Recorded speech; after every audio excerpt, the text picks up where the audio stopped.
ప్రియులరా, దేవుడు గత కాలమంతా మనలందరినీ కాచి కాపాడి మన బ్రతుకు దినంలో మరొక దినాన్ని ఇచ్చి ఈ సాయంకాల సమయంలో దేవుని గూర్చినటువంటి కొన్ని విషయాలు నేర్చుకోవటానికి దేవుడు మన పట్ల చూపినటువంటి మహాకృప కొరకై దేవునికి మొదట కృతజ్ఞతాస్థితులు తెలియజేస్తూ, అలాగే దేవుని మాటలు వినాలని ఆసక్తితో కూడి వచ్చినటువంటి దేవుని పిల్లలని మీ అందరికీ మన ప్రభువు నామంలో వందనాలు తెలియజేస్తున్నాను. ప్రియులరా, ఈరోజు ఒక చక్కని అంశము మీతో పంచుకోవాలనుకుంటున్నాను. అదే పోస్టర్ రూపంలో ప్రజెంట్ చేసినటువంటిది, సుతుల కొరకు సమస్తమును సృష్టించిన సృష్టికర్త అనే విషయం గురించి ఆలోచిద్దాం. ప్రియులారా, ప్రార్థన చేసుకొని ముందుకెళ్దాం. అందరు తల్ల వంచినట్లయితే ప్రార్థించుకుందాం. మహాపరిశుద్ధుడా, ప్రేమగల మా కన్న తండ్రి, మీ పరిశుద్ధమైన ఘనమైన శ్రేష్టమైన మహోన్నతమైన మీ నామానికి వందనాలు, స్తోత్రాలు తండ్రి. గడిచిన కాలమంతా మీ చల్లని రెక్కల నీడలో మమ్మల్ని కాచి కాపాడి మా బ్రతుకు దినంలో మరొక దినాన్ని ఇచ్చి తండ్రి, ఈ సాయంకాల సమయంలో బుడిచెల్ల గ్రామంలో తండ్రి మీ పిల్లలకు మీ మాటలు ప్రకటించడానికి మా పట్ల మీరు చూపిన కృప కొరకై కృతజ్ఞతలు తండ్రి. దేవా, చెబుతున్న నాకు సమయోచితమైన జ్ఞానమును వాక్శక్తిని మీ పిల్లలకు అర్థమవులాగున చెప్పగలటకు జ్ఞానమును మెండుగా ప్రసాదిస్తారని, అలాగే వింటున్న మీ పిల్లలు విని విడిచిపెట్టకుండా తండ్రి మీ గురించినటువంటి మహాజ్ఞానం నేర్చుకునేలాగున వారి మనోనేత్రాలు వెలిగించమని వేడుకుంటూ, ఈ మీటింగ్ అంతట్లు తండ్రి మీ కృప మాకు తోడుగా ఉంచి సమస్తమును సవ్యముగా మీ చిత్తానుసారముగా మీకు మహిమకరముగా మాకు ఆశీర్వాదకరంగా జరిగిస్తారని వేడుకుంటూ, ఈ ప్రార్థన మా ప్రభువును మా రక్షకుడును మీ ప్రియ కుమారుడైనటువంటి క్రీస్తు వారి పుణ్యనామాన్ని అడిగి వేడుకుంటున్నాము తండ్రి, ఆమెన్. ప్రియులరా, బుడిచెల్ల గ్రామంలో కొన్ని బేసిక్స్ దేవుని గూర్చినటువంటి అవగాహన మీకు తెలియజేయాలని మేము ప్రారంభించాం. ప్రియులారా, ఎందుకంటే ప్రారంభం నుండి మీకు తెలియకపోతే దేవుడు రాయించినటువంటి అనేక సంగతులు, బైబిల్లోని సంగతులు అర్థం చేసుకోవడం చాలా కష్టం. అర్థం కాకపోతే పరిస్థితి ఎలా ఉంటుందంటే మనము అబద్ధాల్లోకి వెళ్ళిపోతాము. నీకు తోచిందే నువ్వు చేస్తావు, దేవుడు కోరుకున్నది నువ్వు చేయలేవు. దేవుడు కోరుకున్నది నువ్వు చేయాలంటే నీకు అర్థం కావాలి. మొట్టమొదటగా దేవుడు ఏం కోరుకుంటున్నాడు, ఆయన ఏం చెబుతున్నాడు ఈ మానవాళికి అనే విషయాలు మనమందరం గ్రహించాలి, తెలుసుకోవాలి. తెలుసుకోవాలంటే తెలియజెప్పేవారు ఉండాలి, అర్థం చేయించేవారు ఉండాలి, అలాగే అర్థం చేసుకునేవారు కూడా ఉండాలి. ప్రియులారా, అందుకే మన చేతిలో 66 పుస్తకాలుగా మహాజ్ఞాన గ్రంథంగా బైబిల్ మన చేతిలో పెట్టాడు దేవుడు. ప్రియులారా, లేదంటే ఇచ్చేవాడు కాదు. మనం అందరం అర్థం చేసుకోవాలని, ఆయన దగ్గరకు చేరాలనే ఈ మహాజ్ఞాన గ్రంథాన్ని మన చేతిలో పెట్టాడు దేవుడు. అందులో భాగంగానే ప్రియులారా, బుడిచెల్ల గ్రామంలో కొన్ని ప్రాథమిక అంశాలు మీకు నేర్పుతున్నాం దేవుని గూర్చినవి. ఎందుకంటే ఈరోజు దేవుడు అంటే గిట్టని వారు అనేక మంది సమాజంలో ఉన్నారు. దేవుడు లేడని వాదించేవారు అనేక మంది సమాజంలో రోజు రోజుకు పెరుగుతూనే ఉన్నారు. అలాగే దేవుడు నమ్ముతున్నామన్న వారు కూడా అనేకమైన మాటలు చెబుతున్నారు.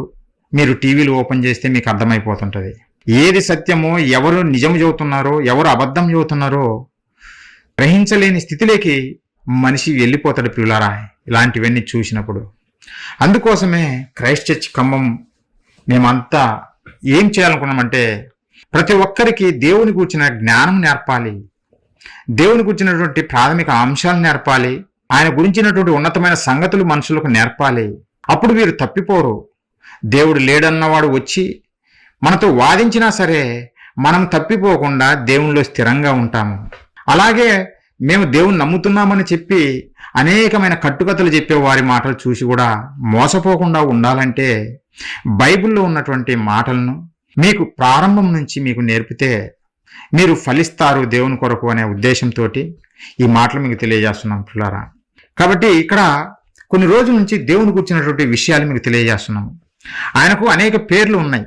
బైబిల్లో మనం చూస్తే అనేక పేర్లు ఉన్నాయి. సైన్యములకు అధిపతియగు యెహోవా, పరిశుద్ధుడు, సృష్టికర్త, ఉన్నవాడు, ఇలాంటి అన్ని పేర్లు దేవునికి ఉన్నాయి పిల్ల. మరి ఈ పేర్లు ఎందుకు ఉన్నాయి దేవునికి అని మనం ఆలోచిస్తే, ఒక దేవుడే మరి ఇన్ని పేర్లతో ఎందుకు పిలువబడినాడు అని మనం చూస్తే పిల్లరా, ప్రతి పేరు వెనక అర్థం ఉంది. దేవుడు పిలువబడినటువంటి ప్రతి పేరు వెనక ఒక అర్థం ఉంది. అవే గత కొన్ని నెలలుగా మీకు నేర్పుతున్నాను పిల్లరా. అర్థం లేనిది ఆయనకు పేరు లేదు. అంటే ఆయన యొక్క గుణాన్ని తెలియజేస్తుంది ఆయన పేరు. ఆయనకున్నటువంటి ప్రతి పేరైనా ఆయన గుణాన్ని తెలియజేస్తుంది పిల్లరా. ఈరోజు అందులో భాగంగానే మరొక పేరును గురించి మీకు తెలియజేయాలనుకుంటున్నాను. ఆయన గురించి దేవుడు ఏం చెప్పాడంటే, నేను ఎవరు అని ఆయన పరిచయం చేసుకుంటున్నాడంటే పిల్లరా, మరొక పేరుతోటి ఆయన పరిచయం చేసుకున్నాడు. ఏమిటి ఆ పేరు అని అంటే ఒకసారి చూడండి పిల్లరా. మీ దగ్గర బైబిల్ ఉంటే ఓపెన్ చేసి చూడండి. యెషయా గ్రంథము 43వ అధ్యాయం మనం చూడగలిగితే 15వ వచనము నేను చదువుతున్నా, ఒకసారి చూడండి. దేవుని గూర్చి ఏ విధంగా పరిచయం చేసుకుంటుండో మీకు తెలియజేస్తున్నాను. 15వ వచనము, యెహోవానగు నేనే మీకు పరిశుద్ధ దేవుడను అని చెబుతూ, ఇశ్రాయేలు సృష్టికర్తనగు నేనే మీకు రాజును. ఇశ్రాయేలు సృష్టికర్తను అని అంటుండు పిల్లరా. నేను సృష్టికర్తను అని దేవుడు తెలియజేస్తున్నాడు. సృష్టికర్త అనే విషయం గురించే ఈరోజు మనం ఆలోచిద్దాం పిల్లరా. సృష్టికర్తను అని ఎవరిని అంటారు? ఎవరిని సృష్టికర్త అని అంటారంటే పిల్లరా, ఏదైనా ఒక వస్తువును తయారు చేస్తే లేదా నిర్మిస్తే వారిని సృష్టికర్త అని అంటారు పిల్లరా. ఉదాహరణకు మనం ఈ భూమి మీద నివసిస్తున్నాం కదా. ఈ భూమి మీద నివసిస్తున్నప్పుడు మనిషి ఎన్నిటినో తయారు చేసుకుంటున్నాడు, మీరు చూస్తున్నారు. దానికే వీరు టెక్నాలజీ అని పేరు పెట్టారు పిల్లరా. మనిషి తయారు చేసుకుంటున్న వాటిని చూసే వీరు టెక్నాలజీ అని పేరు పెట్టారు. మనిషి ఏం తయారు చేసుకున్నాడు? ఎన్నిటినో చేసుకున్నాడు. వాటిని కొన్నిటిని మీకు తెలియజేస్తా. ఉదాహరణకు కారు ఉంటుంది, హోండా కార్ అని. హోండా కారు ఎవరు తయారు చేశారు, ఎవరు నిర్మించారు అని అంటే వీళ్ళు తప్పున్న సమాజం ఏం చెబుతుందంటే హోండా కంపెనీ వారు తయారు చేశారు అని చెబుతారు. హోండా కంపెనీ అంటే ఒక కంపెనీ ఉంది, ఆ కంపెనీ వారు దీన్ని ఈ కారును తయారు చేశారు అని చెబుతున్నారు. ఎక్కడిదంటే ఇది జపాన్ దేశానికి సంబంధించినటువంటిది. మొట్టమొదటిగా దీన్ని తయారు చేసిన వ్యక్తి సోయిచిరో అనేటువంటి వ్యక్తి, జపానీయుడు తయారు చేశాడు పిల్లరా. ఆ హోండా కారునే ఇప్పుడు మనం చూస్తున్నాము, మనుషులు నడుపుతున్నారు పట్టణాలలో. అలాగే టెస్లా కార్ అని ఇంకోటి వచ్చింది ఈ మధ్య, హై టెక్నాలజీతో కూడుకున్నటువంటిది. టెస్లా కారు అమెరికన్ కంపెనీ తయారు చేసింది. అది టెస్లా కంపెనీ నుండి వచ్చినటువంటి కారు పిల్లరా. మార్టిన్ అండ్ మార్క్ అనేటువంటి ఇద్దరు వ్యక్తులు 2003వ సంవత్సరంలో దీన్ని తయారు చేశారు పిల్లరా. ఇప్పుడు ఏరొకరు ఓనర్గా తీసుకున్నారు. అంటే నేను ఎందుకు ఈ ఎగ్జాంపుల్ మీకు చెబుతున్నానంటే, భూమి మీద కొన్ని వస్తువులను మనం చూసి ఇవి ఫలాని కంపెనీ వారు తయారు చేశారు అని మనం చదువుతున్నాము. హోండా కారును హోండా కంపెనీ, టెస్లా కారును టెస్లా కంపెనీ తయారు చేసింది అంటున్నాము. అలాగే ఐఫోన్, మనం మాట్లాడుతున్నటువంటి ఫోను ఐఫోన్ అని హై టెక్నాలజీతో ఇంకోటి వచ్చింది పిల్లరా. దాన్ని ఎవరు తయారు చేశారు అని అంటే యాపిల్ కంపెనీ అని అంటారు పిల్లరా. యాపిల్ కంపెనీ ఐఫోన్ను తయారు చేసింది. దానికి అధినేత స్టీవ్ జాబ్స్. అంటే భూమి మీద మనం చూస్తున్నటువంటి ఈ వస్తువులను మనం గమనించినప్పుడు వాటిని నిర్మించిన వారు లేదంటే తయారు చేసిన వారు ఉన్నారు పిల్లరా, కనపడుతున్నారు, మనం చూస్తున్నాము. అందుకే వారి పేర్లు పెట్టుకుంటున్నారు. ఈ కంపెనీ నాది, హోండా కంపెనీ, కారు తయారు చేసింది హోండా కంపెనీ, ఐఫోన్ తయారు చేసింది యాపిల్ కంపెనీ అని చదువుతున్నావు. బాగానే ఉంది పిల్లరా. మరి దేవుడు నేను సృష్టికర్తను అని చెబుతున్నాడు. నేను సృష్టికర్తను అని దేవుడు చెప్పినప్పుడు మరి దేవుడు ఏం చేశాడు? దేవుడు ఏమి సృష్టించాడు? ఎందుకు ఆయన నేను సృష్టికర్తను అని చెబుతున్నాడు అని మనం ఆలోచిస్తే పిల్లారా, దేవుడే చెబుతున్న మాటలు ఒకసారి చూడండి. ఈ భూమి మీద మనుషులు తయారు చేసుకున్న వస్తువులను చూసి ఇవి ఫలాని కంపెనీ తయారు చేసినని చెప్పినాం, బాగానే ఉంది. మరి దేవుడు కూడా నేను సృష్టికర్తను అని చెబుతున్నాడు. మరి సృష్టికర్త అయిన దేవుడు ఏమి చేశాడు అని మనం చూస్తే ఆదికాండం పిల్లారా 1వ అధ్యాయము 1వ వచనం నేను చదువుతా, ఒకసారి చూడండి. ఆదియందు దేవుడు భూమి ఆకాశములను సృజించెను. దేవుడు ఏం సృష్టించాడు? ఆదియందు దేవుడు భూమిని ఆకాశమును సృజించాడు అని చెబుతుంది పిల్లారా. టెస్లా కారును చూస్తే టెస్లా కంపెనీ తయారు చేసినదని చెబుతున్నాము. ఐఫోన్ చూస్తే యాపిల్ కంపెనీ తయారు చేసిందని చెబుతున్నాము. మరి భూమిని చూసినప్పుడు, ఆకాశాన్ని చూసినప్పుడు ఎవరి పేరు చెప్పాలి మనిషి? ఆలోచించండి పిల్లారా. భూమిని చూసినప్పుడు, ఆకాశాన్ని చూసినప్పుడు మనిషి ఎవరి పేరు చెప్పాలి? దేవుడు అంటున్నాడు నేనే వాటిని సృష్టించాను అని అంటున్నాడు పిల్లరా.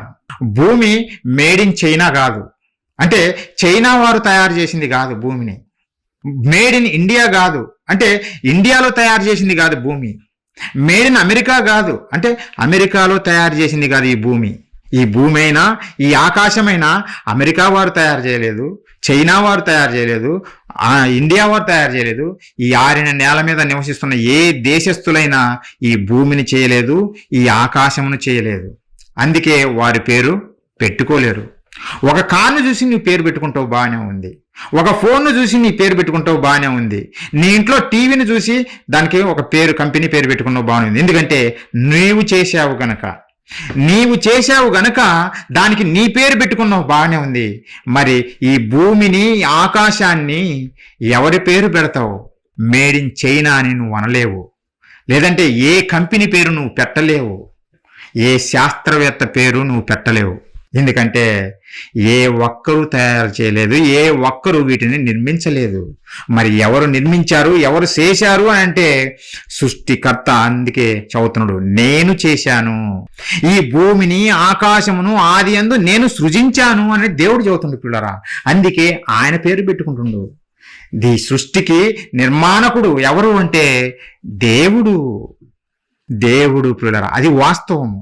అయితే పిల్లరా, సమస్య ఎక్కడ వచ్చిందంటే ఈరోజు భూమి మీద మనుషులు అనేక మంది మేము జ్ఞానులము, గొప్పవారమి, ఎంతో టెక్నాలజీ మేము కనుగొన్నాము అని చెప్పుకొని తిరుగుతున్నటువంటి శాస్త్రవేత్తలు వీరేమంటున్నారంటే ఈ భూమి అయినా సరే, ఈ ఆకాశమైనా సరే ఏది సృష్టికర్త వలన రాలేదు, ఈ సృష్టికి సృష్టికర్త లేడు అని వారు నమ్ముచున్నారు. వారు అనేక మందికి ఇవే విషయాలు తెలియజేస్తున్నారు చూడారా. దేవుని నమ్మిన ప్రతి ఒక్కరిని వారు ఈ ప్రశ్నలతో సంధిస్తూ సృష్టికర్త లేడు అని వీళ్ళు చెబుతూ తిరుగుతున్నారు చూడారా. దేవుని నమ్మనటువంటి వారు అందులో స్టీఫెన్ హాకిన్స్ చనిపోయాడు, అతను ఇప్పుడు లేడు. అతడు కూడా ఇదే చెప్పేశాడు, సృష్టికి సృష్టికర్త లేడు. మరి నీ కారుకు సృష్టికర్త ఉన్నాడు, హోండా కారుకు సృష్టికర్త ఉన్నాడు కదా, నీ ఫోన్కు సృష్టికర్త ఉన్నాడు కదా, నీ ఇంట్లో వాడే టీవీకి సృష్టికర్త ఉన్నాడు కదా. మరి నువ్వు నివసిస్తున్న భూమికి సృష్టికర్త లేనంటున్నావేంటి? నువ్వు చూస్తున్నటువంటి ఆకాశానికి సృష్టికర్త లేనంటున్నావేంటి? ప్రియులారా, వీరిని అందుకే దేవుడు బుద్ధిహీనులు అని అన్నాడు. దేవుడు వీరిని అందుకే దేవుడు లేడన్న వాడిని చూసి దేవుడు పలికిన మాట, వీరు బుద్ధిహీనులు, కనీసం కామన్ సెన్స్ లేనటువంటి వారు. నువ్వు చేసుకున్న వస్తువుకు నీ పేరు పెట్టుకున్నావు బాగానే ఉంది, మరి నువ్వు తయారు చేయలేదు కదా ఈ భూమిని, నువ్వు తయారు చేయలేదు కదా ఈ ఆకాశమును. మరి నువ్వు తయారు చేయనప్పుడు నువ్వు దేవుడు లేడు లేదంటే సృష్టికర్త లేడు అని ఎలా చెప్పగలవు? నీ కంపెనీ లేకపోతే వస్తువు రాదు, నువ్వు పెట్టిన కంపెనీ లేకపోతే, హోండా కంపెనీ లేకపోతే హోండా కార్స్ వస్తాయా? రావు పిల్లరా. యాపిల్ కంపెనీ లేకపోతే ఐఫోన్స్ రావు. అవి ఉన్నాయి కనుకనే అవి ఫోన్లు వచ్చాయి, టీవీలు వస్తున్నాయి, అలాగే కార్లు వస్తున్నాయి. మరి ఏ సృష్టికర్త లేకుండా ఈ భూమి ఎలా వచ్చింది, ఈ ఆకాశం ఎలా వచ్చింది? వీళ్ళు సింపుల్గా ఎలా చెప్పేశారంటే పిల్లరా, భూమి లేదంటే ఈ విశ్వము ఎలా కలిగిందంటే ఒక మహా విస్ఫోటనం జరిగింది. కొన్ని వందల కోట్ల సంవత్సరాల క్రితము ఒక మహా విస్ఫోటనం జరిగింది. ఆ విస్ఫోటనం అంటే ఒక పెద్ద శబ్దము, పెద్ద ప్రేలుడు జరిగింది. ఆ ప్రేలుడు వలనే ఈ ఆకాశము కలిగింది, ఈ భూమి కలిగింది, నక్షత్రాలు కలిగినాయని దేవుని నమ్మనటువంటి వారు, జ్ఞానులుగా చెప్పబడుతున్నటువంటి వారు చెబుతున్నారు పిల్లారా. మీరు ఆలోచించండి ఒకసారి, ప్రేలుడు వలన ఏదైనా మేలైనది కలుగుతుందా? ఆలోచించండి. దీపావళి వస్తే బాణసంచాలు కలుస్తాం, ఆ పేలుస్తే అన్ని విచ్చలు పేపర్లన్నీ ఎక్కడంటే అక్కడ పడిపోతాయి. ఏదైనా నాశనం అవుతుందే తప్ప దాని వలన మనకు మేలు ఏదైనా నిర్మాణమైంది అని చెప్పగలమా? ఏ బాంబు పేలినా సరే ఈరోజు మనిషి అణుబాంబులు తయారు చేసుకుంటుండు, ఆటం బాంబ్స్ తయారు చేసుకుంటుండు. ఎందుకు? శత్రు దేశాల మీద ఆ బాంబులు కురిపించి చంపేయాలని, ఒకరినొకరు పగలబెట్టుకొని స్వార్థ ప్రయోజనాల కొరకు యుద్ధాలు చేయాలని ప్రియులారా అణుబాంబులను తయారు చేసుకుంటున్నారు. ఈరోజు అదే గొడవ, మిడిల్ ఈస్ట్లో అదే గొడవ. ఇరాన్, అమెరికా, ఇజ్రాయెల్ కంట్రీలకు మధ్య గొడవలేంటి?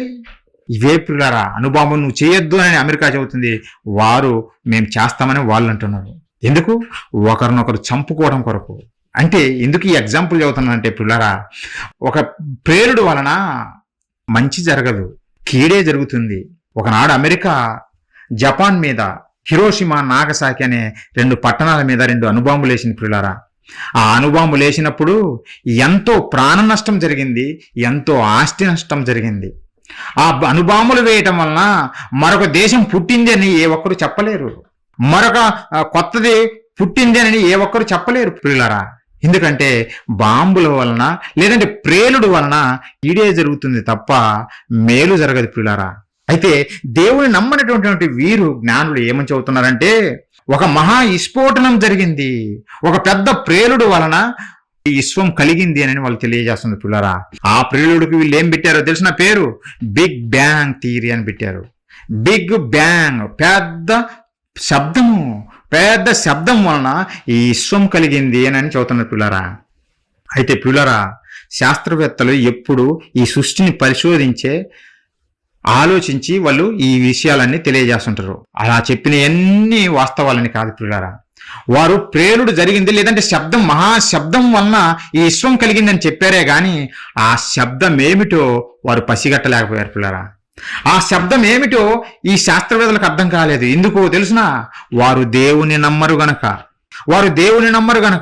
నీకు ఆ శబ్దం ఏమిటో తెలియాలంటే బైబిల్ చదవాలి. బైబిల్ చదివితే అప్పుడు నీకు ఆ శబ్దం ఎందుకు వచ్చిందో నీకు అర్థమవుతుంది.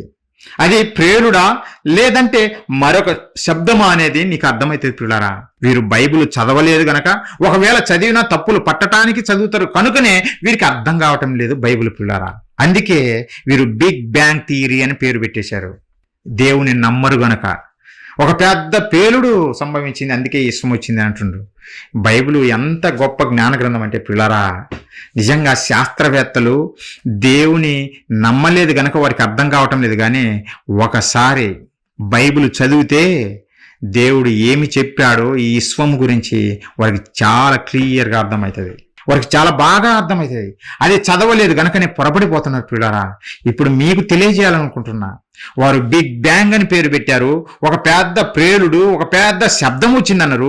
ఆ శబ్దం ఏదో వారికి తెలియదు, కానీ క్రైస్తవుడిగా ప్రతి ఒక్కరూ తెలుసుకోవాలి ఆ శబ్దం ఏమిటో. అసలు ఈ విశ్వం ఎలా కలిగిందో ప్రతి క్రైస్తవుడు, నేను చదువుకోలేదండి, నాకు విద్య లేదండి అనవాకండి. విద్య లేని వారినే దేవుడు గొప్పవారిగా తీర్చిదిద్దుతాడు పిల్లరా. నీకు విద్యతో సంబంధం లేదు, దేవుని విద్య ఉంటే చాలు నీకు. పోస్తులు చూడండి, జాలరులు, మీరందరూ చదువుకుంటున్నారు కదా, సంఘాలలోకి వెళ్ళి వింటున్నారు కదా అపోస్తుల గురించి. అపోస్తులు జాలరులు పిల్లరా. వాళ్ళేమి ఈ లోక సంబంధమైన విద్యలు చదివి గొప్పవారైన వారు కాదు, కానీ వారే ఈ ప్రపంచాన్ని తలకిందులు చేశారు. వారు మాట్లాడుతున్న మాటకు ఏ ఒక్కరు ఎదురు చెప్పలేకపోయారు. కారణం, వారు పలికింది వారి మాటలు కాదు, బైబిల్లో రాయబడిన మాటలు, దేవుడు చెప్పిన మాటలు వారు పలికారు గనుకనే ఏ నరుడు వాళ్ళ ముందు నిలవలేకపోయాడు. ప్రపంచాన్ని జయించారు అపోస్తులు పిల్లరా. ప్రపంచాన్ని జయించారు. దేన్ని బట్టి అంటే మహాజ్ఞానమైనటువంటి బైబిల్ని చేతపట్టుకునే, దేవుని మాటలను చేతపట్టుకునే. ఈరోజు మనము కూడా ఈ ప్రపంచాన్ని జయించాలంటే, ప్రతి ఒక్కరిని దేవుని పాదాల ముందు పడేయాలంటే ఈ మహాజ్ఞానం నేర్చుకోవాలి. ఈ మహాజ్ఞానం నేర్చుకుంటేనే నువ్వు దేవుని దగ్గరికి నడిపించగలవు ఎవరినైనా సరే. ఇవి నేర్చుకోకుండా నువ్వు దేవుని నమ్ముకో, కడుపు నొప్పి పోతుంది, దేవుని నమ్ముకో, నీకు విరేచనాలు రావు అనంటే అది తప్పు పిల్లారా. బైబిల్ అలా చెప్పలేదు, వీరు చెబుతున్నారంతే, బైబిల్ అలా చెప్పలేదు పిల్లారా. మరి శాస్త్రవేత్తలకు అర్థం కానటువంటి ఆ శబ్దము ఏదో బైబిల్లో నుంచి మీకు కొన్ని చూపించాలనుకుంటున్నా. ఒకసారి చూడండి పిల్లారా. ఆ శబ్దం ఏమిటో మీకు అర్థమయ్యేలాగున మీకు తెలియజేయాలనుకుంటున్నా. ఒకసారి చూడండి. ఈ విశ్వాన్ని చూసి శాస్త్రవేత్తలు పొరపడిపోయారు. మహాప్రేలుడు అన్నారు, కానీ ఆ ప్రేలుడు లేదంటే ఆ శబ్దం వెనక ఎవరు ఉన్నారు, ఆ శబ్దం ఏమిటి అనే సంగతి వారికి అర్థం కాలేకపోయింది పిల్లారా. హెబ్రీయులకు రాసిన పత్రిక 11వ అధ్యాయం మనం చూడగలిగితే 3వ వచనం నేను చదువుతున్నా, ఒకసారి చూడండి. ప్రపంచములు దేవుని వాక్యము వలన నిర్మాణమైనవి. ప్రపంచములు దేవుని వాక్యం వలన నిర్మాణమైనవి. చైనా వారి వలన కాదు, ఇండియా వారి వలన కాదు, అమెరికన్ వలన కాదు. దేవుని వాక్యము వలన ప్రపంచాలు నిర్మాణమైనవి. జంతు ప్రపంచము, వృక్ష ప్రపంచము, నక్షత్ర మండలాలు, ఆకాశము, భూమి, వీటన్నిటిని కలిపి దేవుడు చెబుతుండే పిల్లారా. ఇవన్నీ ఎలా కలిగినవంటే దేవుని వాక్యము, దేవుని మాట. దేవుని వాక్యం అంటే దేవుని నోట నుండి వచ్చిన మాటలు. ఆయన మాట వలన ఈ విశ్వము, ఈ ప్రపంచాలు కలిగినాయి అంట. మాట వలన కలుగుతాయా? మాట వలన నిజంగా ఈ ప్రపంచాలు కలుగుతాయా? ప్రియులరా, ఎలా కలుగుతాయో మీకు చూపిస్తా. ఇప్పుడు మాట, నేను మాట్లాడుతున్నాను, ఈ శబ్దమే మీకు వినపడుతుంది ప్రియులరా. ఎందుకంటే నేను మీకు అర్థమయ్యే భాషలో మాట్లాడుతున్నాను కనుకనే మీకు అర్థమవుతుంది. నేను మీకు ఏ భాషలో అర్థమవుతుందో తెలుగు భాష, మీరు అది మాట్లాడతారు, నేను అదే మాట్లాడతాను కనుక తెలుగు భాషలో మాట్లాడుతున్నాను కనుక మీకు అర్థమవుతుంది ప్రియులారా. ఒకవేళ నేను వేరే భాష మాట్లాడిన అనుకో మీకు అర్థం కాదు ప్రియులారా. ఎవరికి అర్థం కాదు. ఇప్పుడు నాకు తెలియని భాషతో మీరు మాట్లాడినా నాకు అర్థం కాదు. శాస్త్రవేత్తల పరిస్థితి ఇదే. దేవుడు తన నోటి మాట వలన విశ్వాన్ని కలుగజేశాడు, ఈ ప్రపంచాన్ని కలుగజేశాడు తన మాట వలన. మరి దేవుని మాటలు ఎవరికి అర్థమైనాయి? ఏ భాషలో మాట్లాడాడు దేవుడు? ఆలోచించండి. ఏ భాషలో మాట్లాడాడు? హెబ్రూ భాషలో మాట్లాడా? గ్రీకు భాషలో మాట్లాడా? తెలుగులో మాట్లాడా? హిందీలో మాట్లాడా? ఇంగ్లీష్లో మాట్లాడా? ఏ భాషలో మాట్లాడాడు?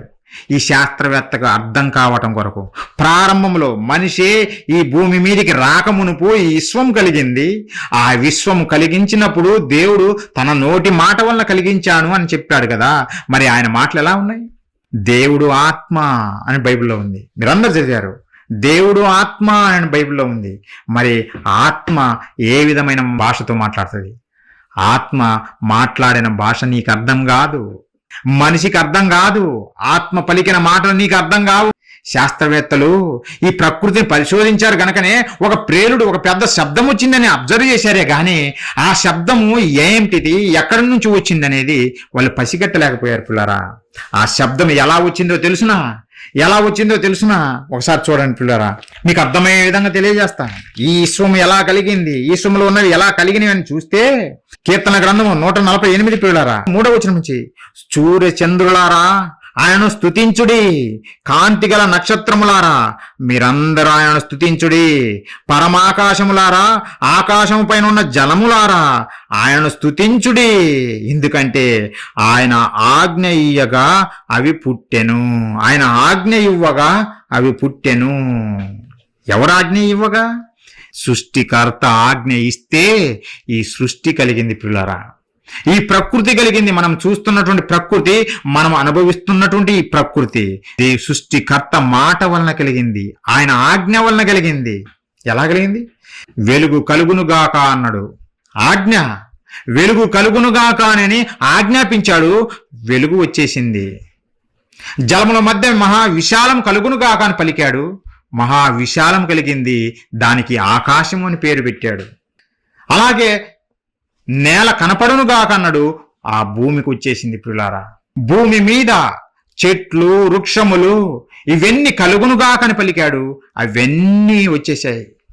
అలాగే భూమి మీద ఉన్నటువంటి జంతువులు గాని, పక్షులు గాని, జలచరాలు గాని ప్రతి ఒక్కటి ప్రియులారా ఆయన ఆజ్ఞ అంటే ఆయన మాట వలన కలిగినవి.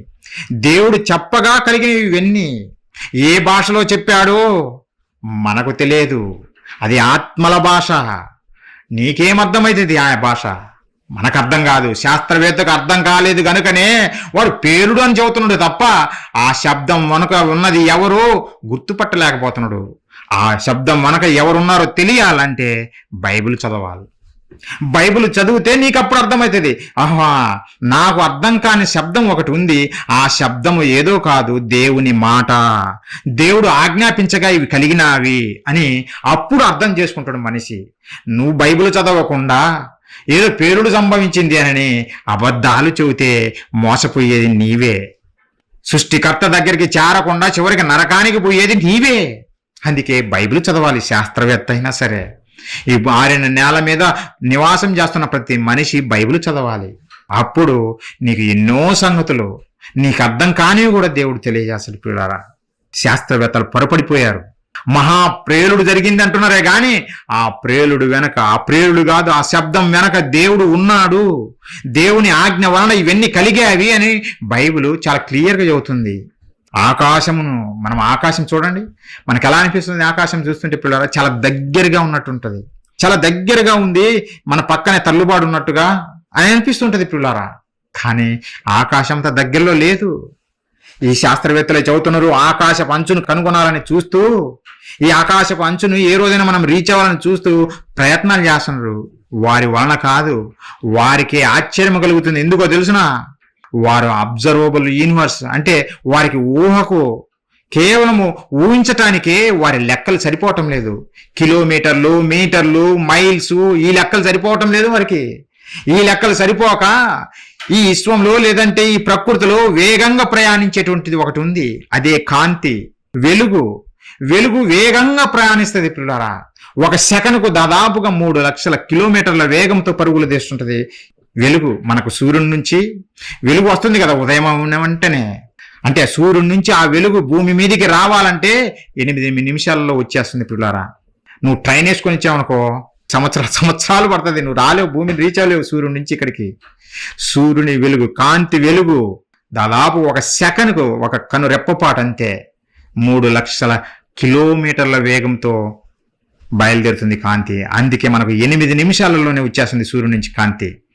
ఇప్పుడు మనిషికి ఈ కిలోమీటర్ల వేగము, ఈ మైల్స్ వేగము, లేదంటే ఈ దూరాన్ని కొలిచే వీటిని ఉపయోగించి ఈ విశ్వం అంచును కనుగొనలేక కాంతిని ఉపయోగించాడు. అంటే కాంతి సంవత్సరాలు, 1 సంవత్సర కాలంలో కాంతి ఎంత దూరం ప్రయాణిస్తుందో దాన్ని కొలమానంగా తీసుకొని విశ్వం అంచును కొలత చేస్తున్నాడు పిల్లారా, ఎంత దూరంలో ఉన్నదని. వారు చెబుతున్న లెక్కలు చూస్తుంటే ఎంత దూరంలో ఉందని వాళ్ళు ఊరికే ఊహించుకున్నటువంటి విశ్వం గురించి చెబుతుంటే దాదాపుగా పిల్లారా 465 కోట్ల కాంతి సంవత్సరాల దూరంలో ఉంది. 465 కోట్ల కాంతి సంవత్సరాల కోట్ల దూరంలో ఉంది పిల్లరా. ఆలోచించండి ఎంత దూరంలో ఉంది. కేవలం ఇది వారు అబ్జర్వబుల్ యూనివర్స్ అని అన్నారు. వారు ఊహించినదే. అసలు రియల్గా చూస్తే ఎంత దూరంలో ఉందో నీకు అర్థం కాదు. ఒకసారి వీడియో ఉంది, ఒకసారి చూడండి పిల్లరా. మీకు అర్థం చేయించడం కోసం ఈ వీడియో మేము రెడీ చేశాము. ఎందుకంటే ఈ ఆకాశపు అంచు, నేను జ్ఞానిని అనుకుంటున్నటువంటి శాస్త్రవేత్త నిన్ను కనుగొనాలని ప్రయత్నం చేస్తున్నాడు కదా, ఒకసారి చూడండి ఎంత దూరంలో ఉందో. దాన్ని మీరు పసిగట్టలేరు, దాన్ని ఏమాత్రం రీచ్ అవ్వలేరు పిల్లరా, దాని దగ్గరికి చేరలేరు. ఎంత దూరంలో ఉందో ఒకసారి తమ్ముడు సురేష్ ఆ వీడియో చూపిస్తాడు, చూడండి మీకే అర్థమవుతుంది. చూడండి పిల్లరా, మనిషి భూమి మీద ఉన్నాడు, అక్కడి నుంచి వాళ్ళు విశ్వానికి తీసుకెళ్తారు. ఎంత దూరంలో ఉందో మీకే అర్థమవుతుంది. చూడండి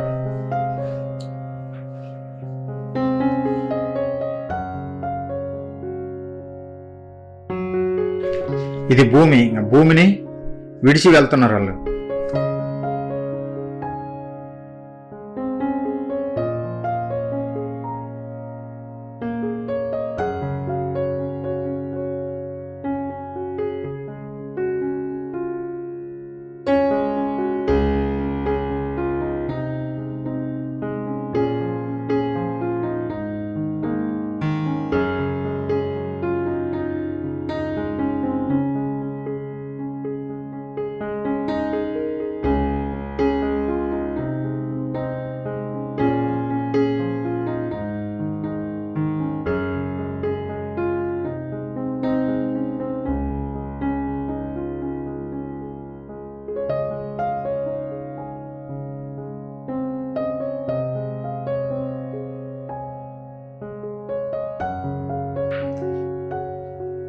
ఇది పాలపుంత నక్షత్ర మండలం, మనం ఉన్నటువంటి ప్రదేశం పిల్లలు.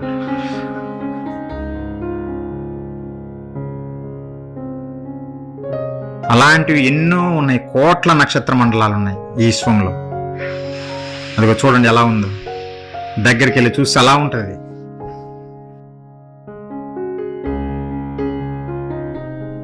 మరలా విశ్వం నుంచి భూమి మీద తీసుకొస్తున్నాడు, ఒకసారి అబ్జర్వ్ చేయండి.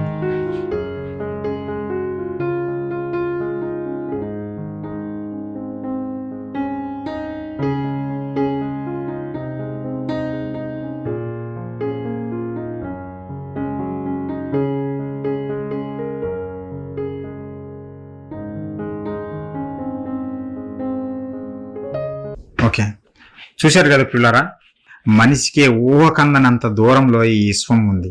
ఎవరు చేశారు మరి? ఎవరు చేశారు వీటిని? నీవు చేశావా? నీ తండ్రి చేశాడా? నీ తండ్రి తండ్రి చేశాడా? ఎవరిని చేయలేదు పిల్లరా. సృష్టికర్త ఆయనే చేశాడు. అందుకే చదువుతున్నాడు, ఆది యందు దేవుడు భూమి ఆకాశమును సృజించెను. ఎలా సృజించాడంటే ఆయన నోటి మాట వలన సృజించాడు. ఆయన ఆజ్ఞ ఇవ్వగా ఇవన్నీ కలిగాయి. మనం ఆదికాండం 1వ అధ్యాయం చూస్తే అవన్నీ ఆయన మాట వలన కలిగినట్టుగా మనం చూస్తాం. దేవుని మాట వలన ఇవన్నీ కలిగినట్టుగా మనం చూస్తుంటాం పిల్లారా. కానీ ఈ మాట ఈ మానవానికి అర్థం కాలేదు. ఒకనాడు దేవుని నమ్మినామన్నటువంటి ప్రజలకు కూడా ఆయన మాట ఎలా ఉంటుందో అర్థం కాలేదు, భయపడిపోయారు. దేవుని మాట ఎలా ఉంటది, ఒకవేళ భూమి మీదకి వస్తే ఆయన మాట్లాడితే ఎలా ఉంటుందో చూస్తే పిల్లారా ఒకసారి చూద్దాం. శాస్త్రవేత్తలు ఎందుకు పొరపడిపోయారో మీకు అర్థమవుతుంది. యోహాను సువార్త 12వ అధ్యాయము మనం చూడగలిగితే 28వ వచనము, తండ్రి నీ నామము మహిమపరచమని చెప్పెను. యేసుక్రీస్తుల వారు తండ్రితోటి మాట్లాడుతున్నాడు. పరలోకమందు ఉన్నటువంటి తండ్రితో మాట్లాడుతున్నాడు. ఏమనంటే, తండ్రి నీ నామము మహిమపరచమని చెప్పెను. అంతటా నేను దానిని మహిమపరిచితిని, మరలా మహిమపరుతును అని ఒక శబ్దము ఆకాశం నుండి వచ్చెను. ఒక శబ్దము ఆకాశం నుండి వచ్చెను. నేను మహిమపరుస్తాను అని ఒక శబ్దం వచ్చింది. అయితే ఆ మాట యేసుక్రీస్తుల వారికి అర్థమైంది. నేను మహిమపరుస్తాను అని చెప్పినటువంటి ఆ శబ్దము, ఆకాశం నుండి వచ్చినటువంటి శబ్దము క్రీస్తుల వారికి అర్థమైంది. మరి మిగతా వారికి ఏమర్థమైంది? చుట్టూ ఉన్న వారికి ఏమర్థమైంది అంటే, అక్కడ చదువుతున్నాడు, వాళ్ళు ఏమంటున్నారంటే, వారికి ఏమర్థమైందంటే, కాబట్టి అక్కడ నిలుచుండి వినిన జన సమూహము ఉరిమెను అనేది. దేవుడేమో నేను మహిమపరుస్తాను అని చెప్పినప్పుడు క్రీస్తుల వారికి అర్థమైంది. కానీ చుట్టూ ఉన్న జనాంగానికి మాత్రము ఆ మాటలు అర్థం కాలేదు. ఆ మాటలు వీరు ఎలా అర్థం చేసుకున్నారంటే ఉరిమినట్టుగా అర్థం చేసుకున్నారు పిల్లరా. ఒక ఉరుము వస్తే ఎలా ఉంటుందో మీరు చూస్తారు కదా. భయపడి మూలన దాక్కుంటాం, ఇంట్లోకి వెళ్ళి భయపడిపోతాం. మామూలు కూడా కాదు, అంత శబ్దంతో వస్తాయి. ఆ రోజు దేవుడు కుమారుడైనటువంటి క్రీస్తుతో మాట్లాడుతుంటే ఆ ప్రజలకు, చుట్టూ ఉన్న జనాంగానికి ఉరుము లాంటి శబ్దం వినపడిందంట. మరి కొంతమంది ఏమంటున్నారంటే, ఏమని పలుకుతున్నారంటే పిల్లరా, కాబట్టి అక్కడ నిలుచుండి వినిన జనసమూహము ఉరిమెను అనేది. మరికొందరు దేవదూత ఒకడు ఆయనతో మాట్లాడనని. వారికి అర్థం కాలేదు, ఏం చెప్పాడో ఏం పలికాడో వారికి అర్థం కాలేదు. కానీ ఏదో మాట్లాడారు అనే సంగతి వారు గ్రహించారు పిల్లరా.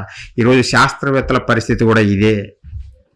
ఈ సృష్టి ఎలా కలిగిందంటే మహా విస్ఫోటనం వలన కలిగింది అని వీళ్ళు చదువుతున్నదానికి కారణం ఏంటంటే, ఆ శబ్దము ఏ భాషలో వచ్చింది అనేది వీళ్ళు గ్రహించలేరు కూడా. ఒక శబ్దం వచ్చిందని గ్రహించారే కానీ ఆ శబ్దం ఏమిటో వీరు గ్రహించలేకపోయారు పిల్లారా.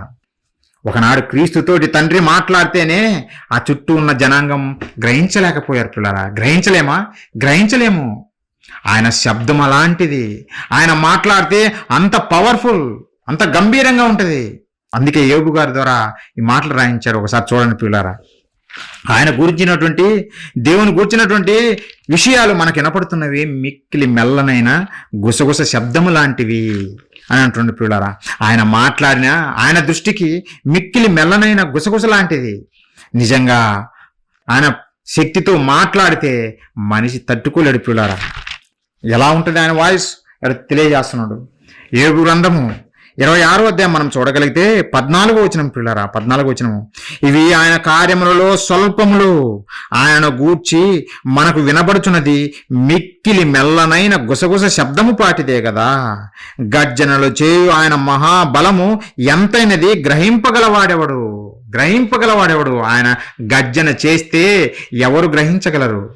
ఉరుములు వస్తాయి ప్రియులారా. ఉరుములు వచ్చినప్పుడు ఆ ఉరుముల శబ్దం ఎందుకు వచ్చింది, లేదంటే ఆ ఉరుములు ఉన్న భాష అవి మనకు అర్థమవుతాయా? వాటిని అర్థం చేసుకోగలమా? అర్థం చేసుకోలేము. ఒక పెద్ద శబ్దం వచ్చింది అంటమే కానీ మనకు అర్థం కాదు ప్రియులారా, మనకు అర్థం కాదు ప్రియులారా. దేవుడు అంటుండు, ఆయన మాట్లాడితే గర్జనలు చేయటువంటి శబ్దము, గర్జనలు చేస్తే తట్టుకోలేము ప్రియులారా. అంత మహాశబ్దముతో ఆయన పలికాడు. ఆయన ఆజ్ఞ ఇయ్యగా ఇవి వచ్చినాయి కదా. దేవుడు ఆజ్ఞ ఇవ్వగా భూమి కలిగింది, దేవుడు ఆజ్ఞ ఇయ్యగా ఆకాశం కలిగింది, దేవుడు ఆజ్ఞ ఇయ్యగా ఈ నక్షత్రాలు కలిగాయే. మరి అలాంటప్పుడు ఆ శబ్దాన్ని మనిషి ఎలా పసిగట్టగలడు, ఎలా గుర్తించగలడు? ఒకరోజు సీనాయి పర్వతం మీద దేవుడు పాత నిబంధన కాలంలో దిగాడు. తన దూతను పంపాడు. దేవుడు తన నామమున తన దూతను పంపాడు. ఎందుకంటే మోషే గారికి ధర్మశాస్త్రం ఇవ్వాలనే ఉద్దేశంతో సీనాయి పర్వతం మీదకి దించాడు పిల్లారా. అప్పుడు దిగినప్పుడు ఆ శబ్దం, ఆ శబ్దం తట్టుకోలేక జనులు భయపడిపోయారు పిల్లరా. ఆ శబ్దాన్ని తట్టుకోలేక జనులు భయపడిపోయారు. చివరికి ఏమన్నారో తెలిసిన మోషేతోటి ఇశ్రాయేల్ జనాన్ని ఏమని చెప్పారో చూడండి ఒకసారి. నిర్గమకాండం 20వ అధ్యాయం పిల్లరా, 18, 19. ప్రజలందరూ ఆ ఉరుములు, ఆ మెరుపులు, ఆ బోరధ్వనియు, ఆ పర్వత ధూపము చూచి భయపడి తొలగి దూరముగా నిలిచి మోషేతో ఇట్లనిరి. ఏమని? నీవు మాతో మాట్లాడుము, మేము విందుము. దేవుడు మాతో మాట్లాడిన యెడల మేము చనిపోదుము. దేవుడు మాతో మాట్లాడితే మేము చనిపోదుము అని అంటున్నారు వాళ్ళు పిల్లరా. దేవుడు మాట్లాడితే చనిపోతామా? చనిపోతాం పిల్లరా. ఒక చిన్న ఉరుముకే తట్టుకోలేక గుహల్లోకి జంతువులు దూరిపోయినట్టు మనం కూడా ఇళ్లలోకి దూరిపోయి మూలలో కూర్చుంటాం. ఎందుకు? భయము. ఆ ఉరుములు చూస్తే తట్టుకోలేము. ఆ రోజు సీనాయి పర్వతం మీదకి దేవదూత దిగితేనే ప్రజలు తట్టుకోలేక, మోషే నువ్వు మాతో మాట్లాడడం మేము తట్టుకోగలము, నువ్వు మనిషివే మేము మనుషులమే గనక నువ్వు మాతో మాట్లాడితే మేము తట్టుకోగలము. నిజంగా దేవుడేగిన మాట్లాడితే మేము తట్టుకోలేము. మోషే మాతో దేవుడు మాట్లాడొద్దు, మేము చనిపోతాము అని వేడుకున్నారు పిల్లారా. అందుకే యేసుక్రీస్తుల వారు ఒక మంచి మాట చెప్పాడు, సూత్రం. ఏమని చెప్పాడో తెలిసిన? యోహాను సువార్త ఒకసారి చూడండి, 5వ అధ్యాయము 37వ వచనం పిల్లారా. మరియు నన్ను పంపిన తండ్రి నన్ను గూర్చి సాక్ష్యం ఇచ్చుచున్నాడు. మీరు ఏ కాలమందైనను, ఆదాము కాలమైనా సరే, అబ్రహాము గారి కాలమైనా సరే, మోషే గారి కాలమైనా సరే, దావీదు గారి కాలమైనా సరే, అలాగే యేసు క్రీస్తుల వారి కాలమైనా సరే, అపోస్తుల కాలమైనా సరే, మీరు ఏ కాలమందైనను ఆయన స్వరము వినలేదు. దేవుని స్వరము మీరు వినలేదు, దేవుని స్వరము మీరు వినలేదు అని యేసుక్రీస్తుల వారు చెప్పారు. ఎంత చక్కగా ఉంది బైబిల్. కానీ ఈరోజు మన వాళ్ళు వస్తారు, చాలామంది మీరు చూసింటారు, పెద్ద పెద్ద బోధకులే. దేవుడు నాతో మాట్లాడాడు, దేవుడు నాతో మాట్లాడాడు. ఎందుకు? మిమ్మల్ని కొల్లగొట్టడానికి, మిమ్మల్ని కొల్లగొట్టడానికి నన్ను పంపించాడు దేవుడు ఇక్కడికి అని మాయావేషం వేసుకొని వస్తారు పిల్లారా. మరి బైబిల్ ఏం చెబుతుంది? బైబిల్ ఏం చెబుతుంది పిల్లారా? మీరు ఆయన స్వరము వినలేదు. ఇశ్రాయేలు ప్రజలే సాక్ష్యం ఇచ్చారు ఆ రోజు. మోషే మీరు మాతో మాట్లాడండి చాలు మోషే, దేవుడు మాట్లాడితే మేము తట్టుకోలేము, మేము చనిపోతాం మోషే, మేము చనిపోతాం, మమ్మల్ని చంపేద్దు అని ఆ రోజు వేడుకున్నారు మోషేను. యేసుక్రీస్తుల వారు కూడా అదే సాక్ష్యం చెప్పాడు. తండ్రి స్వరము మీరు ఎప్పుడు వినలేదు, సృష్టికర్త స్వరము మీరు ఎప్పుడు వినలేదు అని చెప్పాడు. ఏ కాలమందు మీరు వినలేదు. కానీ వీళ్ళు మాత్రం ఇప్పుడు వచ్చి మేము దేవుని స్వరం విన్నాము, మెల్లనైన స్వరం నా చెవిలోకి వచ్చిందని చెబుతుంటారు పిల్లరా. మెల్లనైన స్వరం నీ దగ్గరికి రాలేదు బాబు, నువ్వు ఏదో భ్రమలో ఉన్నావు, లేదంటే మోసగాడిగా ఈ ప్రజల మధ్యకు వచ్చావు. దేవుడు మాట్లాడితే నువ్వు బ్రతకవు, బైబిల్ చెబుతున్నది. దేవుడు మాట్లాడితే నువ్వు బ్రతకవు, చనిపోతావు. దేవుడు పెట్టినటువంటి సృష్టిలో కొన్ని దేవదూతలు పలుకుతేనే నువ్వు తట్టుకోలేకపోతున్నవే, అలాంటిది సర్వశక్తిమంతుడైనటువంటి దేవుడు మాట్లాడితే నువ్వు తట్టుకోగలవా? ఏ నరుడైనా తట్టుకోగలడా? బ్రతకగలడా? బ్రతకలేడు పిల్లారా, బ్రతకలేడు. బైబిల్ చదవక అమాయకులు, బోధకులు ఏది చెబితే అదే నమ్మేస్తున్నారు. నిజంగా బోధకులు కూడా ఆలోచించాలి పిల్లారా. మేమేమి ఎవరికి ఏమి విరోధం కాదు, బోధకులు కూడా ఆలోచించాలి. బైబిల్ ఏం చెప్పింది, నేనేం చదువుతున్నాను అనేది ఆలోచించాలనా లేదా? దేవుడేమో ఆయన స్వరం వినలేము అని మనకు రాయిస్తే, వీళ్ళేమో దేవుడు మాతో మాట్లాడాడని వీళ్ళు బయలుదేరతారు. ఒక అమ్మగారు ముచ్చట్లు చెబుతుంది, ఆయన వచ్చేస్తాడండి అని చెబుతుంది. ఎవరు? యేసుక్రీస్తుల వారు. వచ్చేస్తాడు, నాతో ముచ్చట్లు పెట్టేస్తాడు. ఏమని ముచ్చట్లు అంటే యేసుక్రీస్తుల వారికి ఏం పని బాటలేదనమాట. ఈ అమ్మగారికే పని బాటలు ఉందనమాట.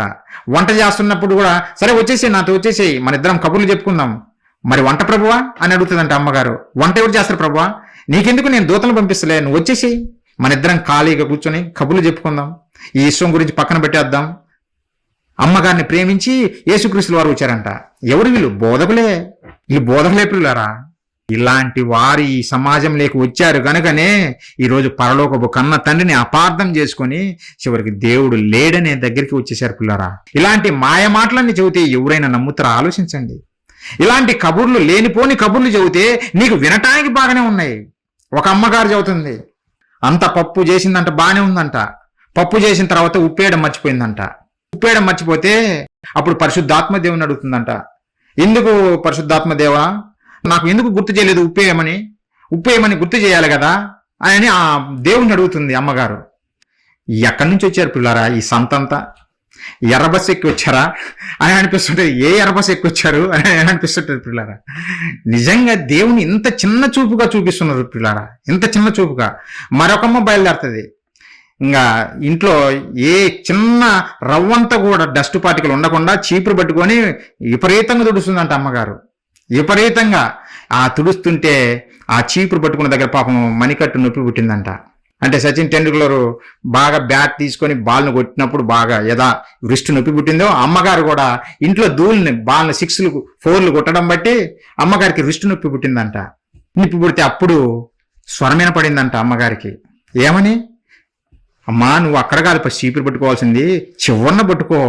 చివరన పట్టుకుంటే అప్పుడు నీకు చెయ్యి నొప్పి పుట్టదు. అప్పుడు ప్రశాంతంగా ఇల్లంతా క్లీన్ చేసిందంట పిల్లారా. వీళ్ళెవరు తెలుసునా? పేరుగాంచినటువంటి గొప్ప గొప్ప బోధకులు. మీ బుర్ర తినటానికి మన బుర్ర తినటానికి వచ్చినటువంటి గొప్ప అబద్ధ బోధకులు.